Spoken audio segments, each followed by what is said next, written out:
So we have a very special guest on campus today. Lau Noah is here from New York, well, from everywhere really, but New York is one of her homes. And initially she's visiting a couple classes here at Brown to talk to some of the students. This morning you were in my class and we had a lot of fun. It was really interesting. I thought we would just start with playing a very short piece of Lau's, and then we can start digging into her process a little bit. Does that sound like a good idea? Yeah, cool. All right. What's this song called? Aunque suene bonito, even if it sounds beautiful.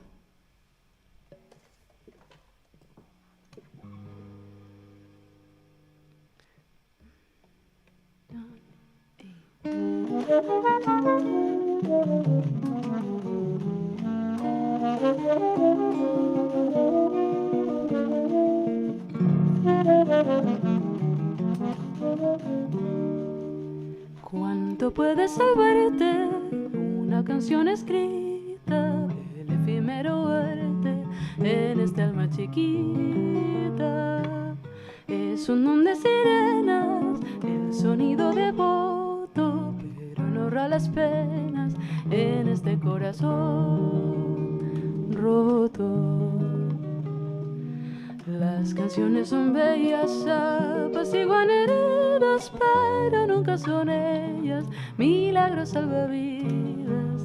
Deja que te revele, que denuncie el delito, que mi corazón duele, que mi corazón duele, que mi corazón duele.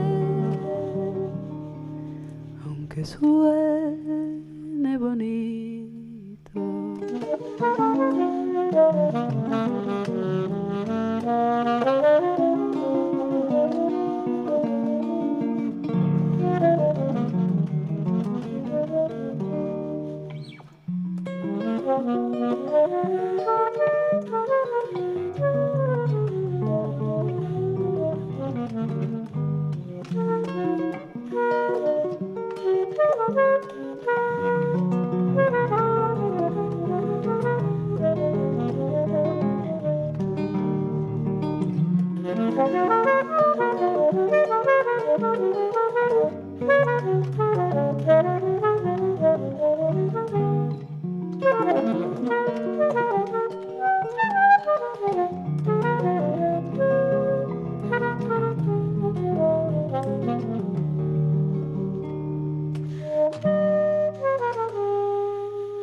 Thank you.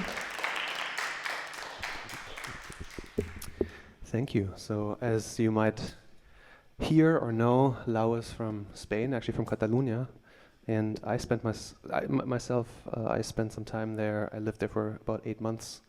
So yeah, some of the sounds just seem super familiar and kind of like home to me as well. And one of the things that I think is really interesting about you, Lau, and I kind of would like for you to talk a little bit about that. You are self-taught. Yeah. And one of the things that I also didn't know, because it doesn't sound like that at all, but through our conversations, you told me that it's kind of recent that you picked up the guitar, actually. Yeah. So, I mean, obviously, Lau was an amazing guitarist. When did that happen, and how did that happen? I was in Montreal, so I moved to New York when I was 19, and I played music in Spain, and I played piano, and I wrote my songs, and I just played at home, and did some shows whenever it was local parties and things like that. And I had tried playing guitar before, and it hurt my fingers, and it just wasn't for me. But for some reason, in February 2016, I was in Montreal at the apartment of a friend of mine, and we were supposed to go to a Patrick Watson show, and my friend called saying, "I'm so sorry, we have no ticket for you." And there was a snowstorm outside, and I was stuck at the apartment, and my friend only had a guitar, and we were looking at each other for a while, I don't know. And then at some point, I picked it up, and I wrote Who was looking at each other? The guitar at you? Yeah. Or okay. she was looking at me, she was eyeing me out. She was like, come on, come on. And I was like, no, I've tried you before, it doesn't work. And that night, for some reason, it did work. I used my ears and my fingers and I wrote a song. And that was the beginning of this beautiful thing. I'm so happy I found her, you know, but it was kind of like odd, yeah. Before you play piano, am I correct? Yeah. So how does it feel different to you, the guitar versus the piano, your home instrument basically? I think the guitar, for me, is much more creative because on the piano you have certain information, even if you don't know music theory. You know the basics like do, re, mi, fa, sol, la, si, right? You see it there. You see the white keys and you see the black keys and you have the information facing you. But the guitar, like the saxophone, is like, first of all, it's like that. You can't even look. You have to like, you know. And then it doesn't give you any piece of information really. It's just strings and frets, right? So I think that's why it's more creative, because it's all in the dark. It's just all you have is your ears and your fingers, you know, to try and find whatever you're hearing in your mind. And I really, really enjoy that. So you basically feel it, right? Yeah. I mean, over time, it's been since 2016, so suddenly, even without you realizing, your fingers already know where the sounds are hidden. But it's very much instinctual, and it's very much emotional where it is, right? It's like muscle memory, ear memory, yeah. Do you have that? Because I have that on the saxophone where you're right, we don't see our fingers, not like on the piano where you can actually, and sometimes you even have to look where you put your hand and your fingers.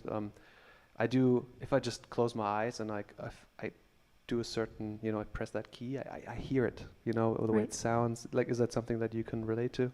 Yeah, 100%. It's like that with the guitar. It's funny. I have different relationships with different parts of the guitar, because this part, these 3 frets are more, I know them better for some reason. It's right here. And the moment I crossed over to this border, that's like unknown territory. And all of this is just like, way, this sounds like that, you know. But I think the guitar, no matter where you put your fingers, it sounds good. I think it's a magical instrument. So, just for some context, Lau visited my theory class this morning, and the interesting thing is that Lau claims that she doesn't know any theory. So you never had a formal like theory music education, correct? I went to music class when I was a kid, and at around 8 years old I was like, that's really not for me, you know. So I know the notes, right? But when I play guitar, I don't know the key I'm in or the chords I'm playing. Certainly no harmony information on. I tried once, you know, the scales things, the modes, and when the teacher started going, you can't play these notes on this scale, I was like, I'm out, thank you. And that was it. Again, like as I said in your class, I think music theory is very interesting, and it's a language that you can use to first communicate with others easily and to name things, right? But I mostly play alone or with musicians that have really good ear. So far I don't need to express that language like that, you know, it's just sound. So with you using your ear so much, I assume that your songwriting process, your compositional process, is it guided by that? By completely like by your ear and feeling your way forward? Is that how I can imagine it? Exactly. So I find this very interesting. By watching other guitarists play, for example, or see their approach to music, the guitarist, because of the instrument I play, I see that they have blocks of information from chords, which are like entities that include certain notes, right? Those names convey all those notes, and they know that, so they use those packages to write music. Since I don't have that, I have to go note by note. So my process is very much like knitting. So you grab you have one melody that I could be singing, and then I harmonize that melody on the guitar, or I sing a melody on the voice, and then I fill in the gaps with the guitar. If you want, I can show you an example if you want. So, for example, do you have this melody with the voice?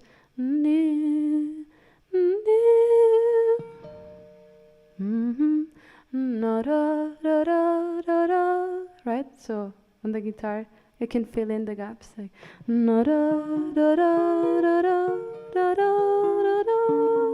right? It's just that. It's just note by note, making a choreography between the voice and the guitar. Not so much the guitar accompanying the voice, but like going along with it as these two characters of one story. Yeah, that's one of the things that I love about your music so much, the contrapuntal relationship between the two voices that, or maybe sometimes even more, but like the two voices that you offer to the world, like your voice, your vocal cords, and the guitar, and how incredibly linked they are. That's something. Do you have a song that you would like maybe to play now that kind of showcases this a little bit? Do you have something you could think of? Yeah, I could continue this example I just gave you. It's actually a song. That's called The Path, and it's called The Path because of that as well. I think it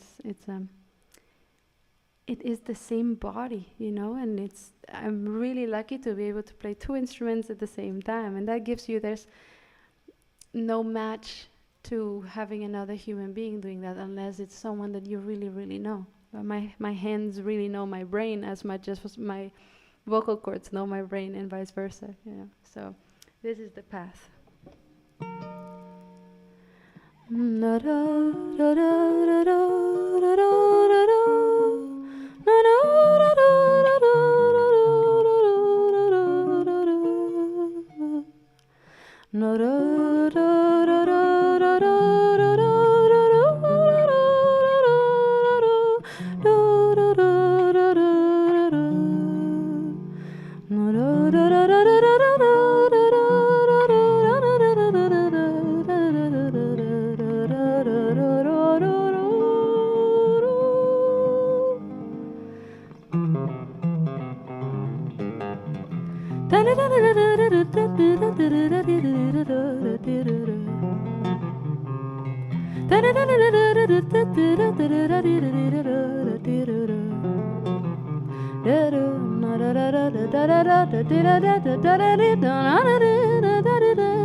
Thank you.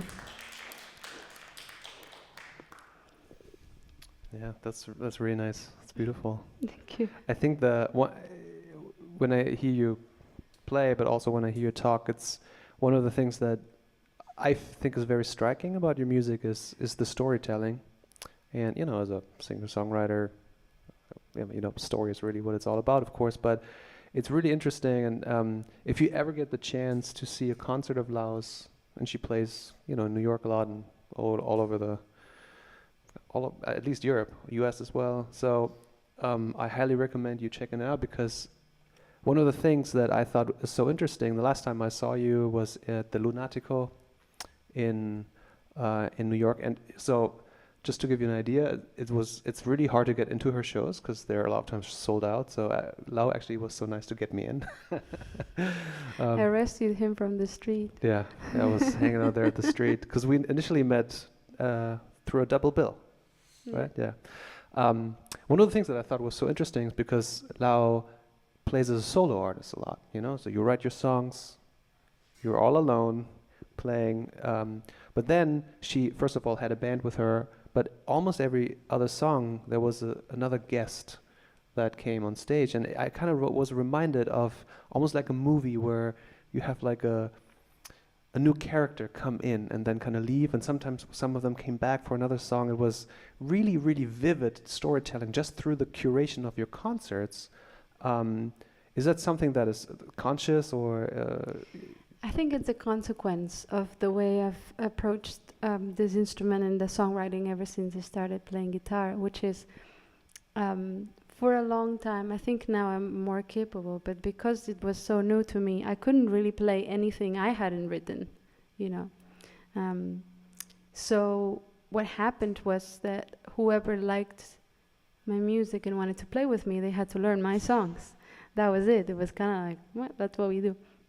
And so I got really lucky to have a music community around me that were really interested in learning my compositions, and then that allowed me to just, whenever I'm in New York, invite them over. Be like, do you remember that song we did in your living room like 2 months ago? Do you want to come and play it, right? So it's great, because it's great for me to see my music being played through other people because of that thing, because of the constant solo career that I adore. I love it. I love playing by myself, touring by myself, not having to wait for anybody at the lobby, you know, like you can just go whenever you want. That's great. But music sharing, as you know, is one of the most wonderful things in the world, and I get to do that a lot by having people play my songs, you know. Mm-hmm.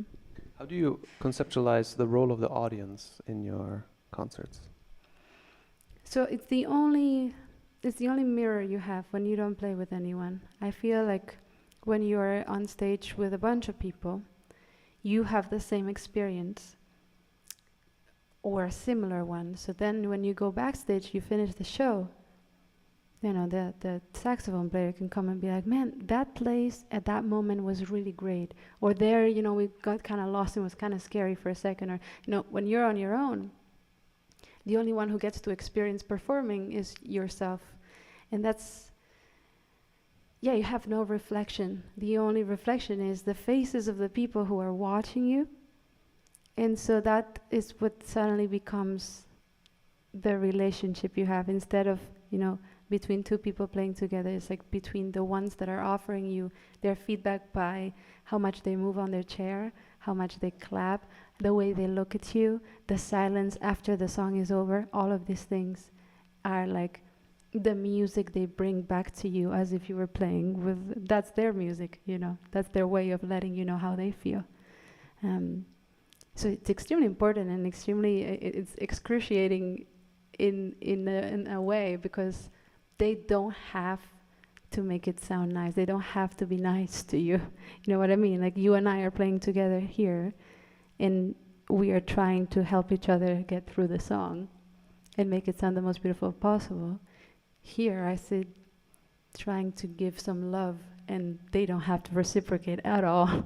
I mean, they can be nice and just clap, but you'll always feel it if they're clapping out of you know, pity or kindness or something, you know. Hopefully you don't feel that. You feel like... But you also, I've seen you involve your audience singing.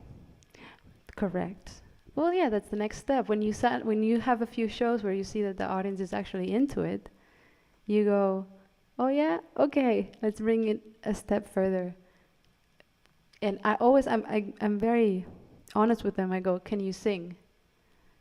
Like, literally, are you good at that? Because, you know, we want it to sound beautiful. If you know you can't sing, we're better off not doing that. But always, someone will decide for everyone. Someone will be like, yes, you know. And then everyone's like, oh, shit. And then you teach them a part. And I've been touring now, opening for this wonderful band, Nickel Creek. They're an Americana band from here. And we've been touring in Europe, and they have beautiful audiences, and a lot of them are musicians, so they sound very beautiful. And so I have these songs where I do a 2-part harmony. I teach it to the audience. We all sing together, and everyone loves it, you know. Everyone in Europe, at least in Europe and New York, these are the places, and LA, these are the places I've tried. People are good singers. Yeah. I would like to ask you about your influences because also one of the things that you told me is that, for example, flamenco was not really an influence of yours. Like it came later, and I do hear some of it in your playing, though. I mean, maybe first of all, maybe it's the instrument, but also, I mean, the song we just played, some of the chord progressions are some things that you hear Yeah. in flamenco music, going from like the like a dominant like half step down to resolve it, you know, that kind of stuff. Could you maybe enlighten us or elaborate on the musical influences that you think might fuel into your music? Yeah. First, I'd like to tackle this flamenco thing because we did not listen to flamenco in my childhood or teenage years until I moved to New York, and people here tell you all the first question is, where are you from? Because they hear my accent. Then you have to answer, you go Spain, and then they go, oh, flamenco, or toros, like, well, you know, weird. Like, I don't know, does this happen to you guys when you go to Europe and you say I'm American? They go Kim Kardashian or something, I don't know, a cheeseburger, something. So so then you go back, you go, really? Flamenco and toros has nothing to do with my experience of being born and raised in Spain. But then you look back and you go, what are my influences in terms of nationality? And that's when I started checking out flamenco. But on the guitar, I'm realizing, because flamenco is music that is born in the streets, it's born with people playing together, and it's very much born in the guitar. Because I'm learning guitar on my own, I'm realizing that a lot of the musical forms and phrases from flamenco are natural to this instrument. Like, it's easy to find them in your fingers. It makes sense. There are like notes that are close to each other, or because of the physiology of your hand, these are notes that are easier to play, and so that's how it is created. And I think part of it has to do with that. It's not only sonically but physiologically, how a music that is born on the streets among people, it's an influence. It's a consequence of the way our hands are made, you know, which I love. And obviously, you know, it comes from the Middle East and Arab culture and all this. Anyway, but my influences are Disney movies, Hannah Montana, Avril Lavigne. Like, that's what I listened to growing up. Doesn't have much to do with what I do now. I don't know, but I mean, like, thinking of Disney movies, there are beautiful melodies in these songs. Disney movies are very much and complex, and the stories and the colors of the images. I think that helped me a lot with storytelling. That and taking care of children for a long time. So I've been a babysitter for ages, because an immigrant that comes to New York with no money, that's what she does. So, and I think I was telling you yesterday, if you want to keep this kid engaged and not get fired, you have to get good at storytelling, so that they can, like, you know, listen to you for an hour instead of going, I don't know, I want to play video games. So I had to become good at that, and I think that influenced my music positively, you know. Yeah. It's interesting because, I mean, obviously we're at a school here where we offer music classes, and it's almost like there's certain methods that a lot of people use in order to teach music, you know, and it's so interesting to, it's almost a little rarer these days to have somebody who's completely self-taught, which, if you kind of look back, that's the way, especially in, like, you know, jazz and improvised music and other musics, songwriting for sure as well, was kind of like, that's how people learned a lot of times, and that's how a very individual voices also emerged. Yeah, and I think you really have an individual voice that I can see that it might be partly because of that. I don't know. Yeah, I think it's a mix of that, of solitude and not having too many guides of what is possible and what isn't. Again, like I said this morning in your class, I think music theory is a beautiful language that you use to communicate with each other, to name things. That's what language is for, really. But it's almost like we know we have words like love or art or forever, And these are concepts that we can't really grasp. We have a word for, but we're conscious that the word does not really tackle everything about those things it conveys. So I feel like with music, the names that we give, notes and chords and progressions and all this, are just the tip of the iceberg of what it actually means.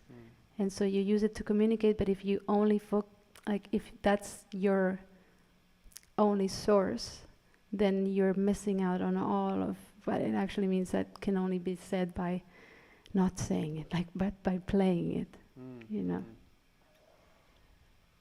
Yeah, I've two thoughts that are coming to me at the same time. The one is kind of goes one step back. I just want to say it because so you're the second guest in this little series that we're just starting with, interview / getting to know an artist. And the first one was Stefan Harris, who was here a few weeks ago. And it's so funny because I see a lot of parallels between what you're saying, what he was saying. He's also somebody who, for example, never really transcribed, which is something of the things that a lot of improvisers or players do in order to study music. And is also somebody who at some point said, okay, I'm gonna actually try to relearn music to do it really organically and naturally. And I feel like it's not really a coincidence that some very strong voices are coming from this idea of like really figuring it out for yourself. You know, what does this string, what does this note mean in this context? What does this word mean in connection to this chord in this context, and as part of the story. Right. And the other thought that I had, and this morning we talked about lyrics a lot, and that's something that I'm also interested in because it's something that I don't really use on the saxophone because I can't. You asked the class a question, and you didn't answer it yourself, and I wanted to ask it to you. When you listen to music with lyrics, do you primarily listen to the music, or do you listen to the lyrics? The lyrics and the music together. It's almost as if you have like a first date with somebody and you just look at half of their face. It's weird. They're not half a face, they're a whole face. If you are looking at their whole face, that's music and lyrics, that's the song. Face equals song. It's odd to me that you would just look at from the nose up, because it's like, well, then you don't know what this person looks like. So you don't know what the song is if you only listen to the music or the melody and you don't listen to the lyrics. That's just incomplete, That's the feeling I have. What if it's not in your language? Which is something that you and I, not being from the States, we know quite well. Yeah, well, we're doing this interview in English because at some point it was important enough for us to learn so that we could know what these songs were saying, right? That's how you become bilingual and etc., No, I think it's very, very important. And it makes sense that it's not a priority. But I want to change that. I think it's extremely important. Language is going through a lot of changes nowadays, and I think we give it less importance than it has. We are reducing it, we text, we write quickly, so we're using a lot of abbreviations and all these things. Makes sense because we don't seem to have time for anything, but actually language has taken so many years to form, and it holds so much beauty in it, We should actually know tons of adjectives and adverbs and synonyms of different words. That makes us smart, and it makes us be more accurate on describing the way we perceive the world, and that's important. It's the same with music. Like the more music you can play, the more songs you can play, the more fluent you are. And it's a funny thing when I don't know, hear someone that says, I'm fluent in this language, but you can only express yourself very literally, right? And you use a lot of crutches. That's not being fluent. Yeah. Speaking of lyrics and fluidity, want to play another song? Yeah. La Belleza? La Belleza. Yeah? Yeah, let's go. All right.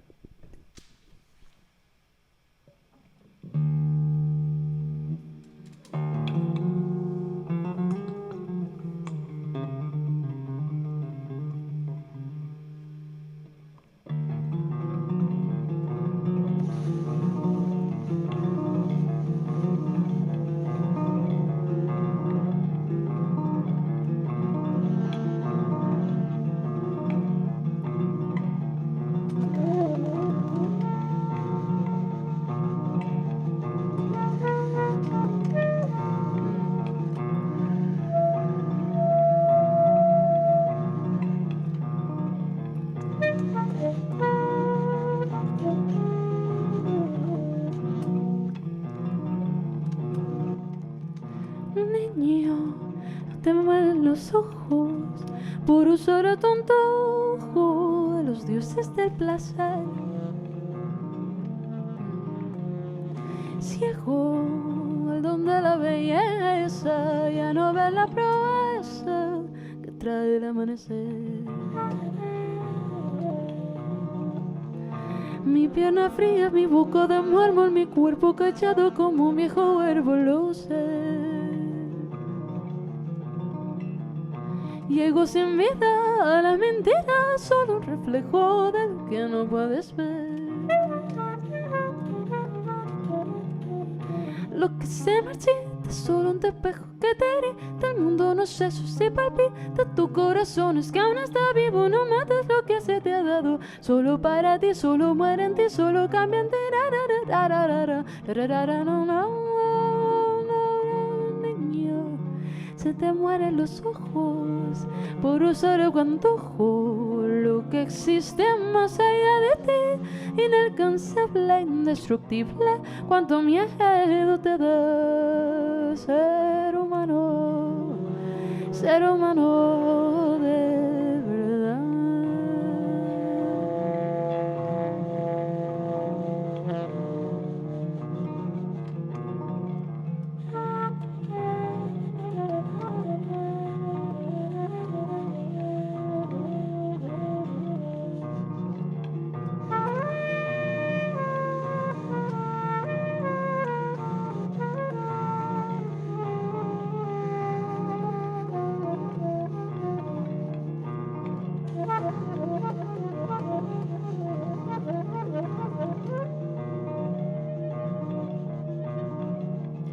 Niño, no te vas para la casa porque tienes tu miedo a enfrentarte a tu alma. Niño, no te vas para la casa porque tienes tu miedo a enfrentarte a tu alma. Niño, no te vas para la casa porque tienes tu miedo a enfrentarte a tu alma. Niño, no te vas para la casa porque tienes tu miedo a enfrentarte a tu alma.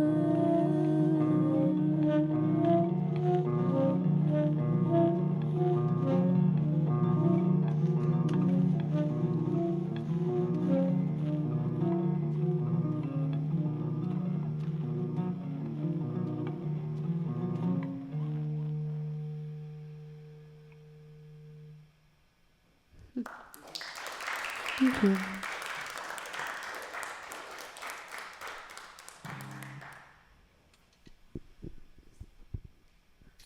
We're kind of running out of time, so are there maybe any questions in the audience? Anything you would like to ask Lau?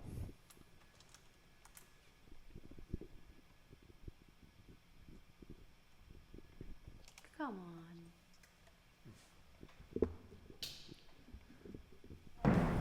How do you feel like your songwriting process, like, did it change when you started with guitar, or does it feel different when writing different instruments? Yeah, totally. First of all, when I wrote on piano, I mostly wrote in English, which was some sort of barrier between myself and my feelings, really, because and then the guitar brought Spanish to me, so that changes everything. The sounds are so different. The possibilities of your hand are also different. That brings different. Sonically, it's different lyrically as well. As I was saying with Timo in his class today, languages bring different melodies in because you have different rhythms. You have words are longer or shorter in other languages. The accents are in different places, So that changes really the whole phrasing of a song. Yeah, yeah. Actually, this is a question for both of you. As someone who comes from more of a classical musician background, I'm curious about how you keep records of your music. Do you have sheet music?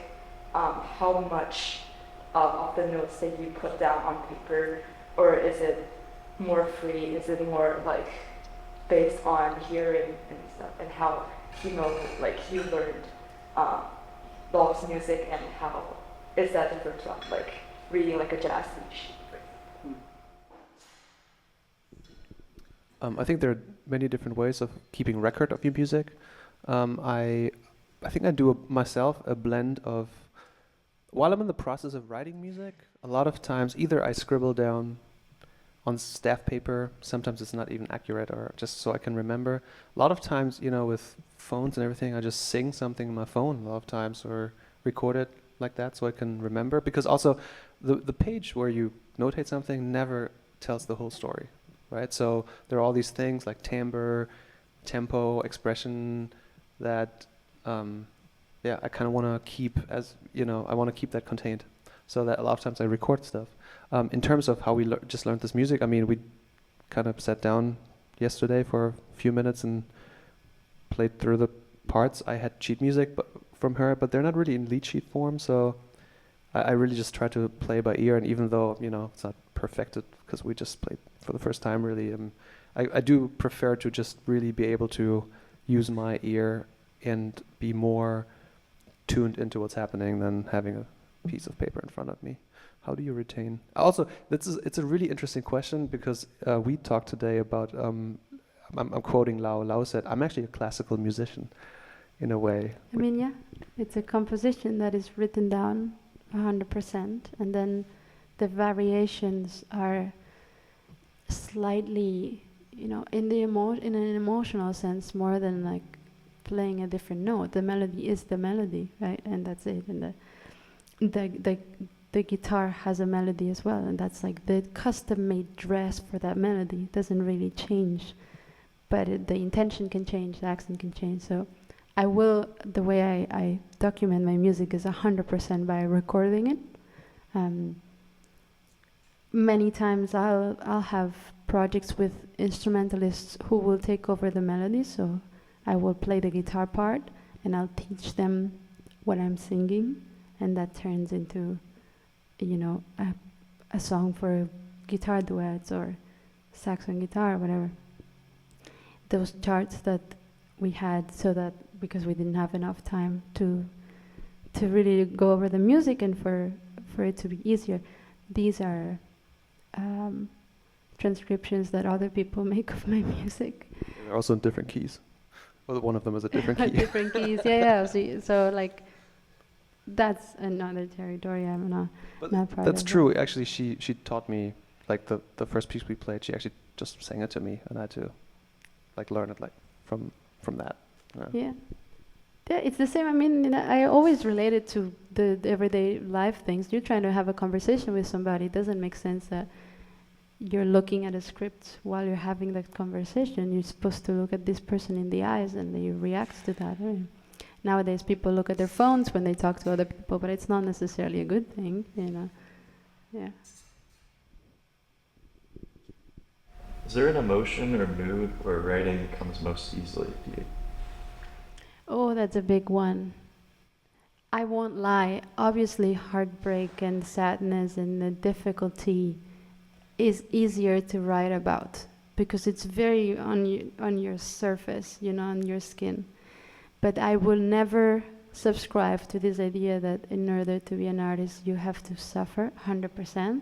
I think in order to have an interesting life, there is going to be suffering involved that hopefully is going to, you're going to be able to deal with grace and then, move into other more fulfilling emotions. But yeah, that's a big one. That's a big one for sure. It's just, how about this? There's some sadness in happiness as well. No. Right. Yeah. I was wondering if you could talk a little bit, you briefly mentioned about how language changes your songwriting, and I was wondering if you could talk a little bit more about that, maybe the specifics of, because some words in English have the glottal stop versus other words that are performed more at the front of your mouth versus the back, and how that plays into your singing. Right. So that's a great question. One of these things is physiologically where your mouth, where your tongue is when you speak.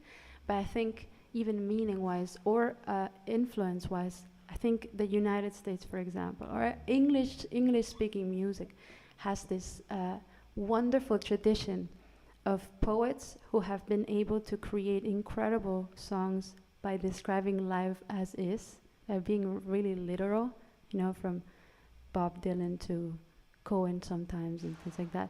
And Spanish makes much more use of the metaphor. Today, I also mentioned it in your class, the Spanish language uses gender for every single noun, object or subject. So there's gender for chair or for guitar or for amp or for ceiling, right? It's like masculine, feminine, and the adjectives or the verbs after that also change depending on the gender that they're assigned, which means that there's not much difference between talking about a human being and talking about an object. And I think that somewhat brings it easier, closer, or more familiar to use personification for, as a way of writing and describing the world, because you don't really have to change much of the language in itself to talk about an object or to talk about a person. Whereas here in English you have it, right, which is basically for any. You even have you use it for babies, right? That's kind of odd. It's weird. It's almost as if In German you do. In German it's... In German as well? Yeah. Well, it's kind of I have a theory. Still figuring it out. As long as you're not useful for capitalism, you don't exist. So the moment you become capable enough, you are assigned an identity. But before that, you're just a useless object in a corner. That's a joke, but it's yeah. Anyway. Yeah. Cool. Well, Lau, thank you so much for coming to Brown. No problem. It's great to have you. A pleasure. Yeah. Thanks so much. Give it up for Lau Noah, please. Thank you. Thank you.